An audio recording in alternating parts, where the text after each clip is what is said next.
भगवान को नियम बड़ा प्यारा है, नियम पर चलने वाले लोग बड़े प्यारे हैं। वो भले ही अधिक भक्ति ना करे चलेगा, लेकिन अपने कर्तव्यों के ऊपर वो पूर्णतया निष्ठ हैं, अपने कर्तव्यों का पालन कर रहे हैं, और वो भी नियम पूर्वक। वो प्रभु को बड़ा प्रिय है। ये प्रकृति को लेकर अगर देखा जाए बड़े गौर से, तो ये प्रकृति बड़ी नियमावली से चल रही है। रात है तो रात ही आएगी, दिन नहीं आ सकता उसकी जगह। आता है कभी देखा आपने कि दिन के समय रात हो गई हो और हम कह रहे हो भैया ये आज तो दिन था, आज रात कैसे हो गई? ऐसा हुआ नहीं है। आप ही नहीं, हमारे पूर्वजों ने आज तक नहीं देखा कभी,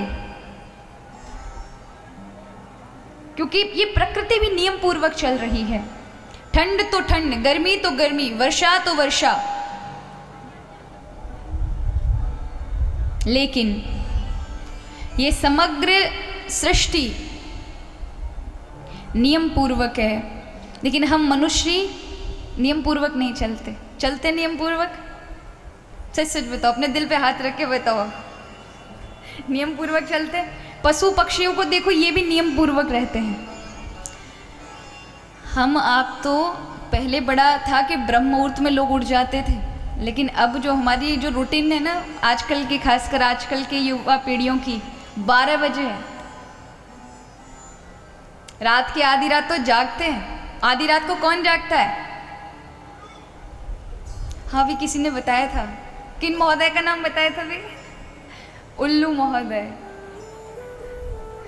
बेचारे को दिन में दिखता तो दिन में देख सकता, उसे रात नहीं खोनी पड़ती। पर हमें तो भगवान ने दोनों ही दृष्टि दी है, लेकिन फिर भी हम दिन में तो सोते हैं और रात्रि में, अगर आपके पास कोई कर्म बंधा हुआ है और उसके कारण अगर आपको जागना पड़े तो बात समझ आती है। लेकिन कोई कर्म नहीं और फोकट में जाग रहे और दिन में उठ रहे हैं, तो उनका तो प्रभु भी कल्याण नहीं कर सकते। प्रकृति भी कहेगी तू अभिशाप है। कि जिस समय प्रकृति नित्य नवीन ऊर्जा प्रदान करती है शरीर को, सुबह ब्रह्म मुहूर्त चेतनता प्रदान करता है, उस समय आप चेतनता लेना नहीं चाहते, उस समय आप गहरी नींद में होते हैं। ब्रह्म मुहूर्त में जागना कोई ऐसे नहीं बताया गया है। जो ब्रह्म मुहूर्त में जागता है, भले ही अपने वो रात में भले 5 घंटे सोए, लेकिन उसकी नींद जो होगी वो पूरी की पूरी होगी। वो सुबह ब्रह्म मुहूर्त में उठेगा, उसके अंदर एक नई ताजगी होगी, एक नया आनंद उल्लास होगा। और यदि उस समय जल्दी स्नान करके ठाकुर जी के भजन में पहुंच जाएं, तो फिर सोने पर सुहागा है महाराज। उसके कल्याण के लिए, चाहे उसके भाग्य में श्रीहीनता लिखी हो, फिर भी उसके घर में नित्य नवीन सुखों का, आनंद का उल्लास रहता है। ब्रह्म मुहूर्त का एक अलग ही विषय है। लेकिन आज हम प्रकृति के नियम में नहीं चलते। पशु पंक्षियों को देख लीजिए, उन्हें रात्रि में सोना है तो सब सो जाएंगे। आप देखिए सुबह जब आप 5 बजे उठते हैं, गांव से बड़े बड़े पेड़ों पर चिड़िया चहचहाती मिलेंगी आपको। सुबह 5 बजे 4 बजे तो उनका कलरव शुरू हो जाता है, ची ची ची ची करना। होता है कि नहीं होता? लेकिन रात के 9 बजे सो जाते हैं सब। उनको ही पता है भगवान की रात्रि सोने के लिए मिली है, क्योंकि नहीं सोएंगे तो कल जाग नहीं पाएंगे। हर दिन जीवित रहने के लिए हर रात मरना पड़ता है। ये सोना भी एक मरने की तरह ही है। जीवन को चार्ज करना, नई स्फूर्ति लेना। जब आप सोते हैं तो आपको खुद को पता नहीं होता, अगर आपका शरीर नहीं, उस समय ऐसी स्थिति हो जाती है जैसे वो लकवाग्रस्त इंसान होता है जिसके हाथ पैर कोई काम के नहीं होते, उसी प्रकार आपका शरीर हर रात पूरे से 5 से 6 घंटे उसी अवस्था में रहता है। अगर नहीं रहेगा तो अगला दिन नहीं मिलने वाला आपको। अगला दिन उतनी शांति, आनंद, उल्लास के साथ उठोगे नहीं, एक थकान होगी, एक आलस होगा शरीर में। क्यों? क्योंकि वो नव चेतना जो भगवान प्रतिदिन आपको देते हैं वो नहीं मिलेगी आपको। लेकिन महाराज हम मनुष्य ही नियम पर नहीं चलते। ये पशु पक्षी भी रात्रि में सो जाते हैं, और मनुष्य हैं कि रात में बैंड बाजे बजाते हैं, रात में डीजे बजाकर हल्ला मचाते हैं, सबको उठाएंगे, खुद तो नियम का पालन नहीं करेंगे और जो बेचारे कर रहे होंगे, उन बेचारे पक्षियों की भी नींदें उड़ा के रख देते हैं। वो भी कहते हैं मनुष्य बड़े खतरनाक हैं, हर समय नियम के विरुद्ध काम करें। भगवान को नियम बड़े प्रिय हैं। कोई भी नियम आप अपने जीवन में उठा लें। आज हम अपने बालकों को, माताएं जब बालक बड़े हो जाते तब अगर उन पर किसी चीज़ को आप बोलेंगे तब शायद वो अपना पाएँ या ना अपना पाएँ। अगर आज्ञाकारी होते तो अपना लेते हैं और नहीं आज्ञाकारी होते तो नहीं अपनाते, आप चाहे कितने बोलें। लेकिन बालपन से, बचपन से आप उनमें जैसे संस्कार, अच्छे बीज बो देते हैं, वो आपके उनकी भविष्य तक के लिए काम आते हैं। माता का काम है संस्कार देना और पिता का काम है शिक्षा देना और गुरु का काम है विद्या देना। आज कलयुग में ये तीनों ही अपने अपने काम से अलग हो गए। इसलिए महाराज आज हमारे इन बालकों को अत्यधिक संस्कार और शिक्षा विद्या की आवश्यकता है। अगर माता नियम बांध लें छोटे बच्चों के ऊपर कि तुम्हें भोजन आदि तब मिलेगा, पहले हनुमान चालीसा पढ़ के आओ। हमारी माता जी भी तो हम पे कस देती थी ना कभी कभी कि नहीं ये चीज़ तब तक नहीं मिलेगी, पहले व्रत करो।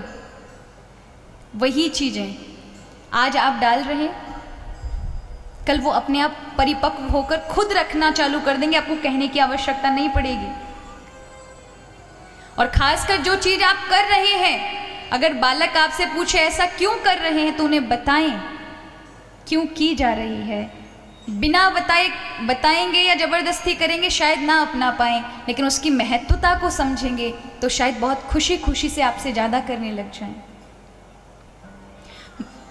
भक्ति का मतलब ये नहीं है कि धन दौलत मिलेगी, भक्ति का मतलब ये नहीं कुछ करना नहीं पड़ेगा और अपने आप प्रभु देते जाएंगे, ये तो स्वार्थ वाला काम हो गया। ऐसा काम भक्ति नहीं करती है।